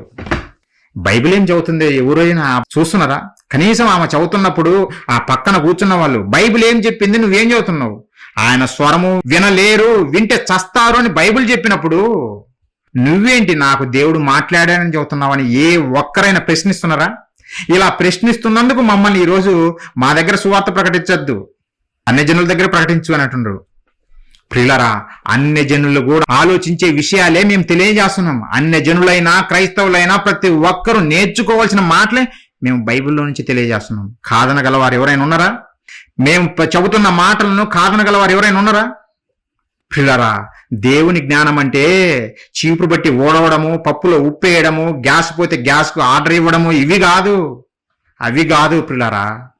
ఈరోజు చెబుతున్న సబ్జెక్టు సృష్టికర్త లేడన్న వాడిని తీసుకొచ్చి సృష్టికర్త పాదాల ముందు పడేసే జ్ఞానం చెప్పాలి. అది చెప్పకుండా కాకమ్మ కబర్లు చెప్పి ప్రజల్ని మోసం చేయకూడదు, మోసం చేయకూడదు పిల్లారా. శాస్త్రవేత్తలు సృష్టిని పరిశోధించారు. దేవుడే చెప్పాడు పరిశోధించండి. సృష్టిని పరిశోధిస్తే ఆ సృష్టి చెబుతుంది నేనున్నానని దేవుడు చెప్పాడు రోమిలకు రాసిన పత్రికలో. పిల్లారా, నేనున్నానని సృష్టి చెబుతుంది అని దేవుడు చెబితే ఈ శాస్త్రవేత్తలు స్వార్థపరులుగా మారిపోయి మేమే గొప్పవారమని ఫీల్ అయిపోయి ఏదో మహా విస్ఫోటనం జరిగింది, దేవుడు మాత్రం లేడని చెప్పారు పిల్లారా. కానీ బైబిల్ ఏం చెబుతుందో తెలుసునా? ఆ శబ్దం ఏదో కాదు నాయన, నేను ఆజ్ఞ ఇచ్చాను, నా మాట. ఇప్పుడు నా మాట వస్తుంది పిల్లారా. నా మాట ఎలా వస్తుంది? శబ్దమే కదా. నేను మాట్లాడకపోతే ఆ శబ్దం రాదు. ఆ శబ్దం మీ దగ్గరికి రాబట్టే మీకు అర్థమవుతుంది. నేను చెప్పే మాటలు ఏంటో మీరు అర్థం చేసుకోగలుగుతున్నారు. ఆ రోజు దేవుడు మాట్లాడాడు. ఈ సృష్టిని కలుగజేసినప్పుడు దేవుడు మాట్లాడాడు. ఎలా మాట్లాడాడు? వెలుగు కలుగును గాక అన్నాడు, అంతే. ఆజ్ఞ ఇచ్చాడు, అంతే. ఆజ్ఞ. అలా చెప్పంగానే వెలుగు వచ్చేసింది. జీవరాశులు కలుగును గాక అన్నాడు, వచ్చేసే. ఆ మాటలే ప్రియులారా ఆ రోజు ఉన్నటువంటి సమాజానికి, లేదంటే ఈ రోజు ఉన్నటువంటి శాస్త్రవేత్తలకు అర్థం కాలేదు. ఎలా అర్థమైతే ప్రియులారా? దేవుని మాటలు అర్థం కాలేదు. ఒక ఈ ఉరుమే మనకు అర్థం కాదు. శబ్దం వింటాం అంతే, శబ్దం వింటాం అంతే, మనకు అర్థం కాదు. దేవుని మాటలు కూడా ఆయన ఆత్మ గనుక ఆయన పలికే మాటలు ఈ నరమాత్రునికి అర్థం కావు. నీకు అర్థం కావాలంటే బైబిల్ చదవాలి. ఆ శబ్దం ఏదో కాదు, దేవుని మాటే అని నీకు ఎప్పుడు అర్థమవుతుంది అంటే బైబిల్ చదివితే అర్థమవుతుంది. లోక జ్ఞానం చదివితే అర్థం కాదు పిల్లారా. బైబిల్ ఎంత గొప్ప జ్ఞాన గ్రంథం ఆలోచించండి. ఎంత గొప్ప జ్ఞాన గ్రంథము మన చేతులు దేవుడు పెట్టాడు ఆలోచించండి. శాస్త్రవేత్తలను సైతము దేవుని పాదాల ముందు పడేసే జ్ఞానం మనకిచ్చాడు. ఇది నేర్చుకుంటారు ఎవరైనా? ఇది నేర్చుకోరు. దేవుని దగ్గరికి పోతే మాకేంటి, దేవుని దగ్గరికి పోతే మాకేంటి, ఏమిస్తావు ప్రభువా అంటే బేరాలు మాట్లాడుకున్నట్టుంది పిల్లారా. ఎక్కడ చూడు, ఏ సంఘాలలో చూడు, అన్ని విజ్ఞాపనలే. విజ్ఞాపనలు ఎక్కడ ఉంటే అక్కడే భక్తులు ప్రత్యక్షమవుతారు. విజ్ఞాపనలు లేకపోయారనుకో, నీ కొరకు అడిగేవారు లేరనుకో, అక్కడ భక్తులు ప్రత్యక్షం కారు. దేవుని మాటలు విందామని ఏ ఒక్కరికి ఆసక్తి లేదు పిల్లారా. సహోదరుడు అంజన్ కుమారు ఈ మహాజ్ఞానం విన్నాకనే నా ప్రజలకు తెలియజేయాలి, వాళ్ళు కూడా తెలుసుకోవాలి అని ఒక మంచి ఉద్దేశంతో ఇక్కడ ప్రారంభించాడు పిల్లారా. మా కోరిక కూడా ఒకటే, మీకు దేవుని గురించిన జ్ఞానం నేర్పాలి. అంతేగాని దేవుని దగ్గరికి వస్తే ఏదో కలుగుతుంది అని మాయ మాటలు చెప్పి స్వార్థపరులుగా మిమ్మల్ని మార్చాలని మాకు లేదు. ప్రియులారా, మనమందరము సృష్టికర్తను గూర్చి తెలుసుకోవాలి. ఆ సృష్టికర్తను గూర్చి అనేక మందికి తెలియజేయాలి. అందుకే దేవుడు ఈ బ్రతుకునిచ్చాడు మనకు, అందుకే ఈ జీవితాన్ని ఇచ్చాడు దేవుడు మనకి. మన స్వార్థ ప్రయోజనాలకు ఉపయోగించుకోవడం కొరకు కాదు. ఎంత మహాజ్ఞానం ఉందో చూడండి. శాస్త్రవేత్తకు తెలియదు ఒక శబ్దం ఏమిటో, కానీ బైబిల్ చెబుతుంది ఆ శబ్దమే దేవుని మాట అని. దేవుడు పలకగా కలిగింది ఈ విశ్వం, ఆయన ఆజ్ఞ ఇవ్వగా కలిగింది ఈ విశ్వం. ఒకవేళ ఇంకా దేవుడు లేడు అంటే దేవుడు వేస్తున్న ప్రశ్న ఈ మానవాన్ని, ఎవరినైనా ఏ ఒక్కరైనా సరే నేను దేవుడిని నమ్మను, దేవుడు లేడు అంటే ఆయన ప్రశ్నించే ఈ ప్రశ్నకు సమాధానం చెప్పండి చాలు. ఏంటిది ఆ ప్రశ్న? ఒకసారి చూడండి పిల్లరా. దేవుడు ప్రశ్నిస్తున్నాడు. దేవుడు లేడని విర్రవీగుతున్న ప్రతి ఒక్కరిని దేవుడు ప్రశ్నిస్తున్నాడు. దీనికి సమాధానం చెప్పండి చాలు. 40వ అధ్యాయము యెషయా గ్రంథము 26వ వచనం పిల్లరా. మీ కన్నులు పైకెత్తి చూడుడి, మీ కన్నులు పైకెత్తి చూడండి. మొట్టమొదటిగా చూసిన తర్వాత వీటిని ఎవడు సృజించెను? మీ కన్నులు పైకెత్తి చూస్తే ఏం కనపడుతుంది? పగలైతే సూర్యుడు కనపడతాడు, రాత్రి అవ్వంగానే సూర్యుడు లాంటివి అనేక నక్షత్రాలు కనపడతా ఉంటాయి. ఆ చీకట్లో మిలమిల మెరుస్తూ ఉంటాయి. అవునా కదా పిల్లరా? మన కన్నులు పైకెత్తి చూసినప్పుడు ఇవన్నీ కనపడుతూనే ఉంటాయా? కనపడుతున్నాయి. అదే అంటుండు, మీ కన్నులు పైకెత్తి చూడుడి, వీటిని ఎవడు సృజించను?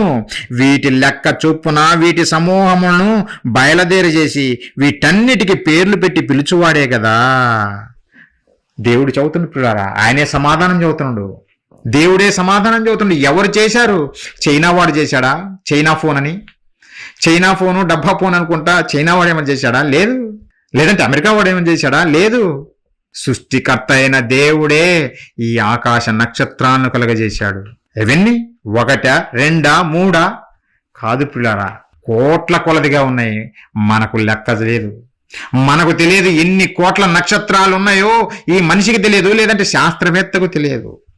దేవుడు లేడు అని చెబుతున్నటువంటి వీరికి అస్సలు తెలియదు పిల్లారా. కానీ దేవుని దగ్గర లెక్క ఉంది. దేవునికి లెక్క ఉంది. ఎన్ని నక్షత్రాలు ఉన్నాయో దేవునికి తెలుసు.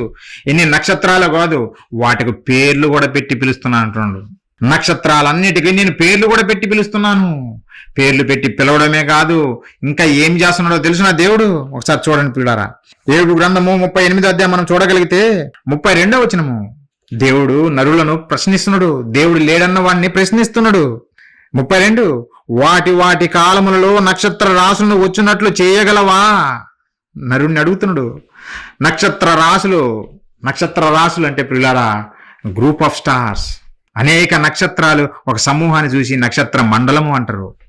మనము ఈ భూమి మీద ఉన్నాం కదా, మనం నివసిస్తున్నది ఈ భూమి ఎక్కడ ఉంది అని చూస్తే ఈ విశ్వంలో ఈ భూమి యొక్క అడ్రస్ ఎక్కడంటే పిల్లారా సూర్య కుటుంబంలో సూర్యుని చుట్టూ తిరుగుతున్నటువంటి 3వ గ్రహమే మనం నివసిస్తున్న ఈ భూమి లాంటి గ్రహాలు మిగిలిన 7 ఉన్నాయి. ఈ 7 మొత్తం కలిపి 8 గ్రహాలు సూర్యుని చుట్టూ తిరుగుతున్నాయి. దీనిని సూర్య కుటుంబం అంటారు. ఇలాంటి సూర్యుడు లాంటి నక్షత్రాలు అనేకము కలిసి దాన్ని నక్షత్ర మండలం అంటారు. మనము నివసిస్తున్నటువంటి నక్షత్ర మండలం ఏదంటే పాలపుంత నక్షత్ర మండలం అంటారు దాన్ని. పాలపుంత నక్షత్ర మండలము. ఆ నక్షత్ర మండలంలో అనేకమైనటువంటి నక్షత్రాలు, లేదంటే సూర్యుని లాంటి నక్షత్రాలు అనేకం ఉన్నాయి. అది ఒక మండలము. నక్షత్ర రాసులు అంటుండు దేవుడు వాటిని. ఈ నక్షత్ర రాసులను వాటి కాలాల్లో నువ్వు రప్పించగలవా నరుడా? దేవుడు లేడని చెబుతున్నటువంటి నీవు రప్పించగలవా వాటి కాలాల్లో? ఉదయం 6 మనం సూర్యుని చూస్తాం. తూర్పు దిక్కున సూర్యుడు ఇచ్చేశాడు. ఎలా వచ్చాడు? నువ్వు రప్పించావా? దేవుడు లేడన్నటువంటి వాడు చెప్పిస్తున్నాడా? చెప్పండి పిల్లారా. ఎవడు రప్పించటం లేదు, రప్పించేది దేవుడే పిల్లారా. దేవుడు అడుగుతున్నాడు పిల్లారా మనుషులను. ఏమని అడుగుతున్నాడు? వాటి కాలంలో నక్షత్ర రాసులను వచ్చినట్లు చేయగలవా? సప్తర్షి నక్షత్రములను వాటి ఉపనక్షత్రములను నువ్వు నడిపింపగలవా అని దేవుడు అడుగుతున్నాడు, ప్రశ్నిస్తున్నాడు మనిషిని. నువ్వు రప్పించగలవా? మనిషి రప్పించలేడు, మనిషి నడిపించలేడు పిల్లారా. మనిషి నడిపించలేడు. ఇవన్నీ పరుగులు తీస్తున్నాయి. ఈ నక్షత్రాలు, మనం నివసిస్తున్న ఈ భూమి పరుగులు తీస్తున్నాయి. నడవడం కాదు పరుగులు తీస్తున్నాయి. పరుగులు తీస్తున్నదా? ఒక వీడియో చూస్తారా? చూడండి పిల్లారా, ఎంత అద్భుతంగా ఉంటుందో. సూర్యుడు ఏ విధముగా పరుగులు తీస్తున్నాడో ఒకసారి చూడండి. ఆ ఎల్లో కలర్ ఉన్నది సూర్యుడు పిల్లారా. ఆ చుట్టూ తిరుగుతున్నాయి గ్రహాలు. అందులో 3వది భూమి.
చూసారా పిల్లరా ఎంత అద్భుతంగా ఉందో.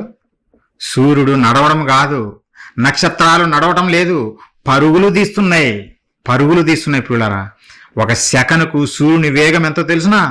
దాదాపుగా 220 నుంచి 250 కిలోమీటర్ల వేగంతో పరుగులు తీస్తుంది. ఒక సెకనుకు, ఒక రెప్పపాటు సమయానికే అన్ని కిలోమీటర్లు పోతుందా? దాదాపుగా 250 కిలోమీటర్ల వేగంతో సూర్యుడు పరుగులు తీస్తుండు. సూర్యుడే కాదు, సూర్యుని చుట్టూ తిరుగుతున్నటువంటి గ్రహాలు కూడా పరుగులు తీస్తున్నాయి, నక్షత్రాలు పరుగులు తీస్తున్నాయి, మనం నివసిస్తున్న భూమి కూడా పరుగులు తీస్తుంది. ఈ భూమి ఎంత వేగంతో పరుగులు తీస్తుందో తెలుసునా? గంటకు 107,000 కిలోమీటర్ల వేగంతో పరుగులు తీస్తుంది. 107,000 కిలోమీటర్ల వేగంతో మనం నివసిస్తున్న ఈ భూమి పరుగులు తీస్తుంది. సూర్యుని చుట్టూ తిరుగుతూ సూర్యుడితో పాటు పరుగులు తీస్తుంది ఈ విశ్వంలో పిల్లరా. ప్రయాణం చేస్తున్నట్టు ఏ రోజు నీకు అనిపించటం లేదు. ప్రశాంతమైన వాతావరణంలో మనం బ్రతుకుతున్నాం. మనం నడుపుతున్న ఆటో డుగు డుగు డుగు డుగుడు అనుకుంటా పెద్ద శబ్దం చేసుకుంటా మన చెవులు పోయే విధంగా ఉంటుంది. మనం ఎక్కిన బస్సు అలానే ఉంటుంది, మనం ఎక్కిన విమానం అలానే ఉంటుంది. ఆ శబ్దం తట్టుకోలేము. దేవుడు చేసిన ఈ సృష్టిలో ఒక నక్షత్రం పరుగులు తీసినా, ఒక భూమి పరుగులు తీసినా ఏ శబ్దము లేకుండా ఒక ప్రశాంతమైన వాతావరణంలో నువ్వు ప్రయాణం చేస్తున్నావు అంటే ఆలోచించు, ఎంత అద్భుతమైన సృష్టికర్త చేసినది. ఆలోచించండి పిల్లారా. ఈ మానవాళికి అర్థం కావటం లేదు, దేవుని యొక్క ప్రేమ అర్థం కావటం లేదు, ఆయన యొక్క సృష్టి మనిషి అర్థం చేసుకోలేకపోతుంది పిల్లారా. క్రైస్తవుడిగా మనం నేర్చుకోవాలి, దేవుని కుమారుడిగా మనం నేర్చుకోవాలి, మనమన్నా తెలియని వారికి తెలియజేయాలి పిల్లారా. అందుకే మీకు నేర్పుతున్నాం. మీరు నేర్చుకొని మీరు కూడా అనేక మందికి తెలియజేయాలని పిల్లారా. దేవుడు అడుగుతుండే ఈ మనిషిని, దేవుడు లేడు అని చెప్పుకొని తిరగడం కాదు, ఆయన అడిగే ప్రశ్నకు సమాధానం చెప్పడం నేర్చుకో. మొట్టమొదటిగా ఏమంటున్నాడు? వాటి కాలంలో నక్షత్ర రాసును వచ్చినట్లు నువ్వు చేయగలవా? సప్తర్షి నక్షత్రములను వాటి ఉపనక్షత్రములను నువ్వు నడిపించగలవా? చూశారు కదా, సూర్యుడిని నడిపించగలడా మనిషి? ఒక ఆటోను నడిపించగలడు, ఒక బస్సును నడిపించగలడు, ఒక విమానాన్ని నడిపించగలడు, ఒక ఓడను నడిపించగలడు. భూమిని నడిపించగలడా? సూర్యుని నడిపించగలడా? ఈ ప్రకృతిని నడిపించగలడా? దేవుడు అదే ప్రశ్నిస్తున్నాడు పిల్లరా. దేవుడు అంటుండే, ఎవరు నడిపిస్తున్నారు వీటిని అంటే 7:37 పిల్లరా. 12వ వచనం నేను చదువుతున్నా చూడండి.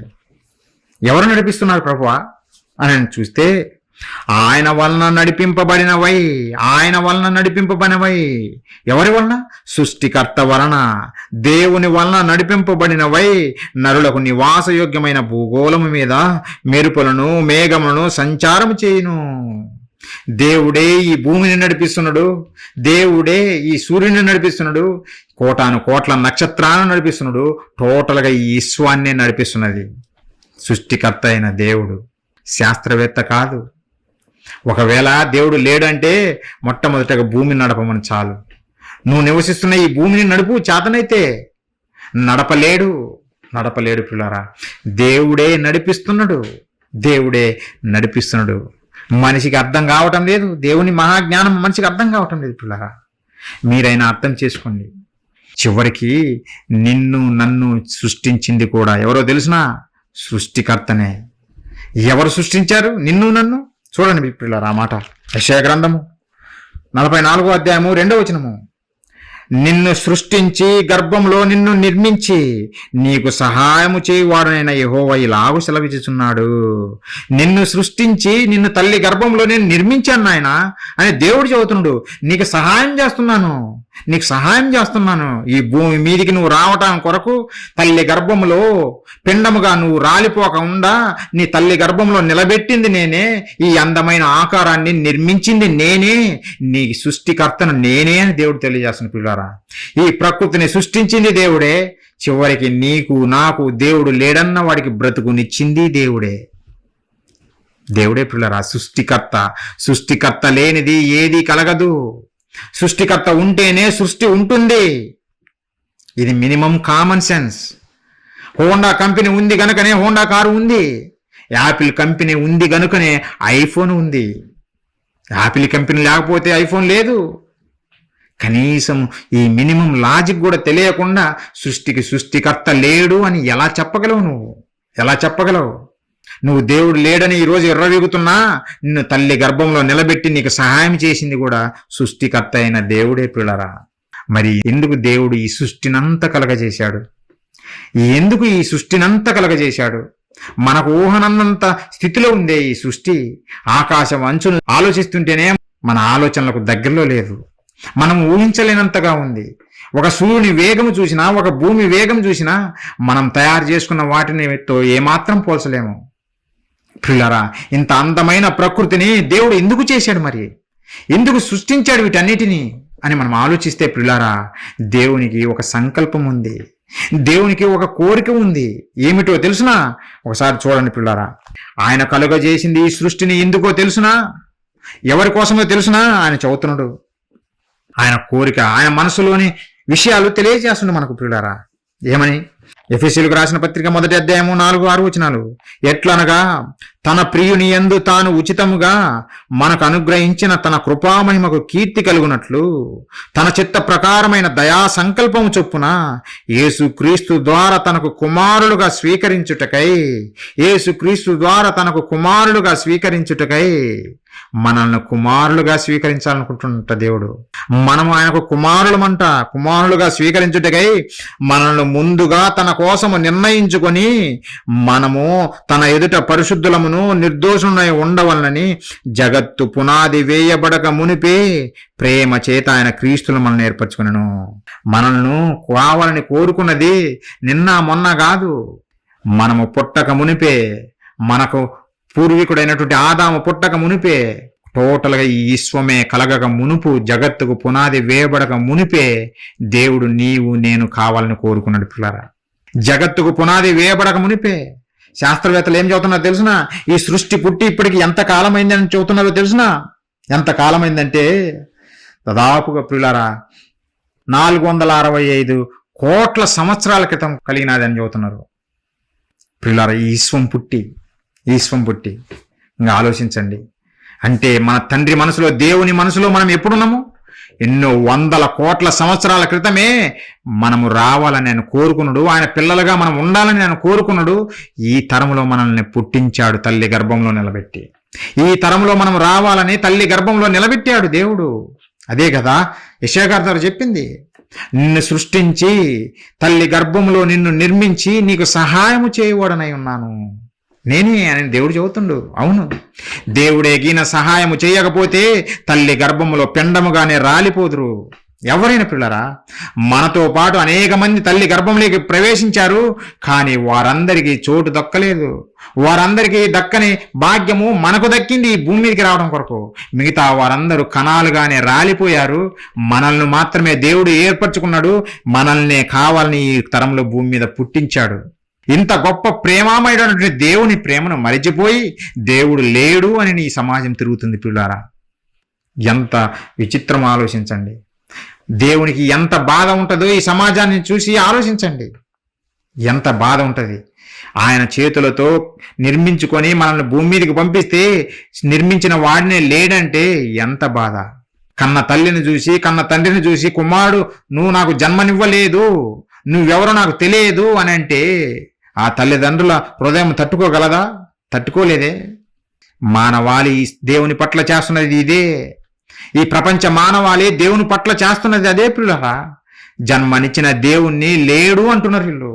ఘోరం పిల్లరా. ఈ అందమైన ప్రకృతిని కలగజేసింది నీ కొరకు, నా కొరకు చేసి ఆయన ఏం చేశాడో తెలుసునా? ఎంత ప్రేమమయుడో తెలుసునా? ఆయన చెప్పిన మాట చూడండి పిల్లరా. 8వ అధ్యాయము కీర్తన గ్రంథము 3వ వచనం నుంచి నేను చదువుతున్నా చూడండి. నీ చేతి పని అయిన నీ ఆకాశములను, నీవు కలుగజేసిన చంద్ర నక్షత్రములను నేను చూడగా, నీవు మనుష్యుని జ్ఞాపకము చేసుకొనుటకు వాడు ఏ పాటివాడు? నీవు నరపుత్రుని దర్శించుటకు వాడు ఏ పాటివాడు? దేవుని కంటే వాడిని కొంచెం తక్కువ వానిగా చేసి ఉన్నావు. మహిమా ప్రభావములతో వానికి కిరీటము ధరింపజేసి ఉన్నావు. ఎలా? నీ చేతి పనుల మీద వానికి అధికారం ఇచ్చి ఉన్నావు. నీ చేతి పనులు ప్రభువా ఇవన్నీ, నీవు చేసినవి ఇవన్నీ. విశ్వమంతా, ఆకాశము నీ చేతి పని, నక్షత్రాలు నీ చేతి పని, ఈ భూమి నీ చేతి పని, ఈ భూమి మీద ఉన్నవన్నీ సకల జీవరాశులు నీ చేతి పని. వీటన్నిటి మీద నీవు నరమాత్రునికి అధికారం ఇచ్చి ఉన్నావు. నువ్వు అధికారం ఇచ్చి ఉన్నావు ప్రభువా అంటుంటులారా. ఇంకా ఏమంటుండు, నీ చేతి పనుల మీద వానికి అధికారం ఇచ్చి ఉన్నావు. గొర్రెలనన్నిటినీ, ఎడ్లనన్నిటినీ, అడవి మృగములను, ఆకాశ పక్షులను, సముద్ర మత్స్యములను, సముద్ర మార్గంలో సంచరించు వాటన్నిటినీ వాని పాదముల కింద ఉంచి ఉన్నావు. వాని పాదముల కింద ఉంచి ఉన్నావు. ఎంత గొప్ప ప్రేమమయుడో దేవుడు ఆలోచించండి పిల్లారా. దేవుడు మన కొరకే ఈ ప్రకృతిని అంతా చేశాడు. వీటినన్నిటిని కలగజేసి వాటన్నిటిని మన పాదాల కింద పెట్టాడు. అందుకే చూడండి, ప్రతి జంతువు మనకు లోబడుతుంది. మనము పెంచుకుంటున్నటువంటి పశువు మనకు పాలెందుకు ఇవ్వాలి? మనకెందుకు ఇవ్వాలి పిల్లారా పశువు? లేదంటే ఒక కోడి మన కొరకు ఎందుకు బలైపోవాలి? తిరుగుబాటు చేయొచ్చు కదా. కోడిది కూడా ప్రాణమే కదా, నీలాంటిది. నీలాంటి ప్రాణమే కదా కోడిది కూడా. కోడి నీ కొరకు ఎందుకు బలైపోవాలి? మేక నీ కొరకు ఎందుకు బలైపోవాలి? పశువు నీ కొరకు ఎందుకు పాలు ఇవ్వాలి? ఈ భూమి నీ కొరకు ఎందుకు ఫలాలను ఇవ్వాలి? నువ్వు విత్తనం వేయంగానే ఫలాలు ఇవ్వాలా? ఎవరి కొరకు ఇవ్వాలి? ఎందుకు ఇవ్వాలి? ఎందుకు ఇవ్వాలి? నువ్వు కేవలం విత్తనం వేశావు అంతేనా? నీరు పెట్టేసావు సరిపోతుందా? దాన్ని మొలకెత్తించాలి, దానిలో నుంచి మొక్క రావాలి, ఆ మొక్కకు ఫలాలు రావాలి. ఎవరు రప్పిస్తున్నారు వీటన్నిటిని? ఎవరి కోసం రప్పిస్తున్నారు? పిల్లారా, మనిషి వివేచన కోల్పోయాడు ఎప్పుడో. కనీసం కామన్ సెన్స్ లేకుండా మాట్లాడుతున్నాడు ఈరోజు పిల్లారా. దేవుడు లేడు అని. దేవుడేమో మన మీద ఎంతో ప్రేమ పెట్టుకొని మన కొరకు సమస్తాన్ని చేసి మన పాదాల కింద పెట్టి, మీరు అనుభవించండి నాన్న, మీరు అనుభవించండి, మీ కొరకే వీటిని చేశానని ఆయన చెబితే ఆయన ఇచ్చినవన్నీ అనుభవిస్తున్నాడు. కానీ నువ్వు లేవు అని దేవుని గురించి చెబుతున్నాడు. ఎంత ఘోరం పిల్లారా. మన తల్లిదండ్రులతో ఇదే చెబితే ఊరుకుంటారా? నిన్ను కన్ని పెంచి పెద్దవారిని చేసిన తర్వాత నువ్వు నా తల్లివి కాదు, నువ్వు నా తండ్రివి కాదని అంటే ఏమంటారు? పోరా ఇంట్లో నుంచి బయటికి వెళ్ళు, నా ఇంట్లో నుంచి బయటికి వెళ్ళరా, నీ ఎల్లగొట్టేస్తారు తల్లిదండ్రులు. నువ్వు దౌర్భాగ్యుడు రా, దుర్మార్గుడురా, కన్ని పెంచి గొప్పవాడిని చేస్తే ఈరోజు మమ్మల్ని లేదంటున్నావా అని తల్లిదండ్రులు బాధపడతారా? బాధపడతారు పిల్లారా. ఈరోజు దేవుని బాధ కూడా అదే. నీ కొరకు నా కొరకు సమస్తాన్ని కలుగజేసి సమస్తాన్ని నీ పాదాల కింద పెట్టాడు. సుతుల కొరకు సమస్తాన్ని సృష్టించినటువంటి సృష్టికర్త మన దేవుడు పిల్లారా. మన పాదాల కింద పెట్టి మీరు అనుభవించండి, మీ కొరకే వీటిని చేశాను అని దేవుడు చెబితే దేవుడు లేడు, ఏమి లేడని ఈ సమాజం చెబుతుంది పిల్లారా. ఇలాంటి మూర్ఖపు మాటలు మీరు నమ్మకుండా దేవుని యందు నిజముగా భయభక్తులు కలిగి దేవుని కొరకు బ్రతకాలనే ఈ మాటలు మీకు తెలియజేస్తున్నాం. ఆయన ప్రేమని ఈ సమాజం అర్థం చేసుకోలేదు. మీరైనా అర్థం చేసుకోండి. మీరైనా అర్థం చేసుకొని కొంతమందికైనా ఈ ప్రేమను తెలియజేయండి, దేవుని ప్రేమను తెలియజేయండి. ఎల్లప్పుడూ దేవుడు నాకేమిస్తాడు, ఏమిస్తాడని ఎదురు చూడకండి. ఏమివ్వాలి నీకు? ఇక ఏమివ్వాలి నీకు? సమస్తాన్ని ధారాళంగా దయచేశాడు మనకు. ఇంకా మన క్రైస్తవులు పోయి సంఘంలోకి పోయి, ప్రభువా నాకు అదివు, ఇదివు ఇదే గోల తప్ప, దేవా నీకేమి కావాలి? నా కొరకు సమస్తాన్ని చేశావే, నీ కొరకు ఏమి కావాలి తండ్రి? ఇంత చేశావే, నాకు బ్రతుకును కూడా ఇచ్చావే, నీ కొరకు నేనేం చెయ్యాలి అని ఏ ఒక్క క్రైస్తవుడైనా, ఏ ఒక్క బోధకుడైనా అడుగుతున్నాడా దేవుణ్ణి? ఏ ఒక్క బోధకుడైనా, కనీసం బైబిల్ బట్టి బోధిస్తున్న బోధకుడైనా, తండ్రి నాకు ఇన్ని సమకూర్చి జరిపించావే, ఇక నీ కొరకు నేను ఏం చేయాలి తండ్రి, నీ కొరకు నేనేం చేయాలని అడుగుతున్నారా? అడగట్లేదు. బోధకుడే నేర్పుతున్నాడు. మీరు అడుగుడి మీకు ఇవ్వబడను, తట్టుడి మీకు తెరవబడను, ఆకాశ తూములు విప్పబడను, మిమ్మల్ని నాశనం చేయబడను అనే విధంగా ఈ బోధలు చేస్తున్నారు పిల్లలు. ఇవన్నీ తప్పుడు బోధలు వాక్యానుసారమైనవి కాదు. అది స్వార్థపూరితమైనటువంటి ప్రేమ, నువ్వు చూపే ప్రేమ. దేవుని దగ్గరికి నువ్వు ఎందుకు వస్తున్నావో తెలుసునా? నీ స్వార్థం, నీ కొరకు ఏదో కావాలని కోరుకొని వస్తున్నావే తప్ప ఆ కన్న తండ్రి మనసులో ఏమున్నదో తెలుసుకొని ఆయన కొరకు బ్రతకాలని ఏ రోజైనా ఏ ఒక్కరైనా ఆలోచిస్తున్నారా? ఆలోచించాలి. ఆలోచించకపోతే మోసపోతాం పిల్లారా, మోసపోతాం. ఇంతగా మన కొరకు తప్పిస్తున్నటువంటి దేవుని కొరకు నువ్వు చెయ్యకపోతే ఎలా? దేవుడు నీకు ఇచ్చినటువంటి ఈ ఆయుష్కాలంలో 60-70 సంవత్సరం కాలాల్లో దేవుని కొరకు నువ్వు ఇప్పుడే చెయ్యి. ఏమైనా చేయగలిగితే ఆయన కొరకు సువార్త ప్రకటించు. ఈ రక్షణ సువార్తను ప్రకటించి అనేక మందిని దేవుని దగ్గరికి నడిపించు. తప్పిపోయినటువంటి ఈ కుమారులందరినీ మళ్ళా దేవుని దగ్గరకు నడిపించు.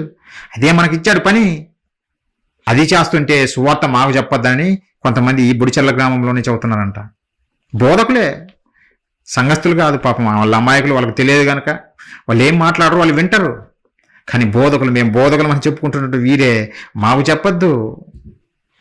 ప్రియులారా, అలా ఉంటే పరలోకం ఎవ్వరిని వెళ్ళలేము. ఇలాంటి వారందరూ స్వార్థపరులు, అబద్ధికులు, దేవుని ప్రేమను ఏమాత్రం ఎరగనటువంటి వారు. ఈరోజు దేవుణ్ణి అనేక మంది అనేక విధాలుగా బాధ పెడుతూనే ఉన్నారు. ఈరోజు మనమైనా దేవుని సంతోషపెట్టే కార్యాలు చేద్దాం. అదే అంజన్ కుమార్ చేయాలనుకున్నాడు. సహోదరుడు ఎందుకు చేయాలనుకున్నాడంటే దేవుని సంతోషపెట్టే కార్యం చేద్దాం, ఆయన మాటలు వినిపిద్దాం, ఆయన ప్రేమ ఏదో తెలియజేద్దాం అనుకున్నాడు కనుకనే ఇక్కడ మీటింగ్ పెట్టించాడు. ప్రియులారా, మనమందరం అదే చెయ్యాలి. మనము భూమి మీద నిలబడింది అందుకే. ఏ కరోనాలో పోలేదు, ఏ యాక్సిడెంట్లోనూ పోలేదు, ఏ రోగంతోనూ పోలేదు. దేవుడు నిలబెట్టాడు, ఇంకా మనకు సహాయం చేస్తూనే ఉన్నాడు. ఎందుకు? ఆయన కొరకు బ్రతకాలని, ఆయన కొరకు మనం బ్రతకాలని. ప్రియులారా, నువ్వు పెంచుకున్న కోడి గుడ్లు పెట్టకపోతే చంపేయి అంటవే, దాన్ని కోసేయి అంటవే. మరి నీకు జన్మనిచ్చిన తండ్రి కొరకు నువ్వు బ్రతకకపోతే నిన్నేమనాలి? మనల్ని ఏం చేయాలి? దేవుడు కరుణామయుడు గనుకనే, ప్రేమామయుడు గనుకనే ఎప్పుడు వస్తాడు నా కుమారుడని ఎదురు చూస్తూ ఉన్నాడు దేవుడు ప్రతి ఒక్కరి గురించి. కానీ ఈ మనిషి లోకాన్నే చూసి లోకంలో ఉన్నదే కోరుకొని లోకంలోకే వెళ్తున్నాడు తప్ప ఆ కన్న తండ్రి ప్రేమను తెలుసుకొని ఆయన దగ్గరికి వచ్చేవాళ్ళు ఎవరు రావటం లేదు. దేవుడిచ్చిన సమస్తాన్ని బాగానే అనుభవిస్తున్నారు, మంచిగానే అనుభవిస్తున్నారు. అనుభవించమనే దేవుడు చెప్పాడు, సమస్తాన్ని మన పాదాల కింద పెట్టాడు కదా. మరి చివరికి ఆయన దగ్గరికి రావాలి కదా. ఇంత గొప్ప ప్రేమ చూపించినటువంటి మా కన్న తండ్రి, సృష్టికర్త, మీకు థ్యాంక్స్, మీకు కృతజ్ఞతలు అని చెప్పేవారు ఎవరైనా ఉంటున్నారా? ఎవ్వరు లేరు. పిల్లరా, తరువైపోయారు ఈరోజు. మీరు అలా ఉండకూడదు, మనమంతా అలా ఉండకూడదు. మన కన్న తండ్రిని సంతోషపెట్టే కార్యాలు ఇలాంటివి మనం అనేకం చేయాలి. ఈ భూమి మీద బ్రతికినంతకాలం మనము ఆ పనిలోనే ఉండాలి. అప్పుడు నీ పరలోకపు కన్న తండ్రిని నువ్వు చూస్తావు, లేకపోతే నువ్వు చూడలేవు. అప్పుడు నరకంలో కాలిపోతూ ఏడుస్తూ ఉంటే నీకు సహాయం చేసేవారు కూడా ఎవ్వరు ఉండరు. ఆ పరిస్థితి రాకముందే మనం ఈ భూమిని విడిచిపెట్టే లోపే మనకు దేవుడు అప్పగించిన పనిని మనం చెయ్యాలి. పిల్లరా, సుతుల కొరకు అంటే కుమారుల కొరకు సమస్తాన్ని సృష్టించాడు కదా సృష్టికర్త. మరి ఇంకా ఏమి కావాలి పిల్లరా? సమస్తాన్ని అనుభవిస్తున్నటువంటి మనము కొంతైనా మనము దేవుని మీద ప్రేమ పెంచుకోవాలి, చూపించాలి. అప్పుడే నువ్వు దేవునికి నిజమైన కుమార్తె అవుతావు, దేవునికి నిజమైన కుమారుడు అవుతావు పిల్లరా. లేదంటే దేవుని జంతకు మనము చేరలేము. మాయ బోధలు విని మీరు మోసపోవద్దు. ఏదో దేవుడు మీ దగ్గరికి వస్తే మీకు ఏదో కలుగుతుందని ఇలాంటి మాయబోధలు చెప్పి మిమ్మల్ని మోసపెట్టే వాళ్ళు అనేక మంది బయలుదేరారు. అలాంటివన్నీ విని మీరు మోసపోవద్దు. దేవుని కొరకు బ్రతకండి, మీకే అర్థమవుతుంది పిల్లరా. దేవుని కొరకు బ్రతకండి, అన్నీ ఇచ్చాడు. ఇక మనం దేవుని కొరకు బ్రతకడమే, దేవుని కొరకు బ్రతకాలి పిల్లరా. కాబట్టి సృష్టికర్త అంటే పిల్లరా ఆయన గుణాన్ని తెలియజేస్తుంది. సమస్తాన్ని సృష్టించాడు కదా, సమస్తాన్ని ఆయన కలుగజేశాడు కదా. అందుకే నేనే సృష్టికర్తను అంటుండే పిల్లరా, సృష్టికర్తను అంటుండు. కాబట్టి అంత గొప్ప సృష్టికర్తను సేవిస్తున్న మనము ఆయన ఎల్లప్పుడూ భయభక్తులు కలిగి ఆయన కొరకు గొప్పగా బ్రతకాలని మనస్ఫూర్తిగా కోరుకుంటూ పిల్లరా నా మాటలు ముగిస్తున్నా. ప్రార్థన చేసుకుని ముగించుకుందాం ఈ మీటింగ్. అందరు తల వంచినట్లయితే ప్రార్థించుకుందాం. మహాపరిశుద్ధుడా, ప్రేమగల మా కన్న తండ్రి, మీ పరిశుద్ధమైన, ఘనమైన, శ్రేష్టమైన, మహోన్నతమైన మీ నామానికి వందనాలు, స్తోత్రాలు తండ్రి. దేవా, ప్రతినిత్యము మీ కృపాక్షేమాలతో కాచి కాపాడుతాం. మా బ్రతుకు దినంలో మరొక దినాన్నిచ్చి తండ్రి, జీవం కలిగిన మీ మాటలు నేర్చుకోవటానికి మా పట్ల చూపిన కృప కొరకై కృతజ్ఞతలు తండ్రి. తండ్రి, ఎంతోమంది సృష్టిని పరిశోధిస్తున్నారు, కానీ మీ గురించి తెలుసుకోలేని పరిస్థితుల్లో ఉన్నారు తండ్రి. కారణము మీ మాటలు చదవకపోబట్టే. మీ మాటలు చదివితే మీ గురించి అర్థమవుతుంది, అలాగే ప్రకృతిని పరిశోధిస్తే మీ గురించి అర్థమవుతుంది. వీళ్ళు కేవలం ప్రకృతిని మాత్రమే పరిశోధించి దేవా అజ్ఞానంలో మగ్గిపోతున్నారు తండ్రి. అలాంటి వారికి కళ్ళు తెరిపించే మీ మాటలు తెలియజేయాలనే కొన్ని తెలియజేశాం నాయన. మీ పిల్లలు విన్నారు నాయన.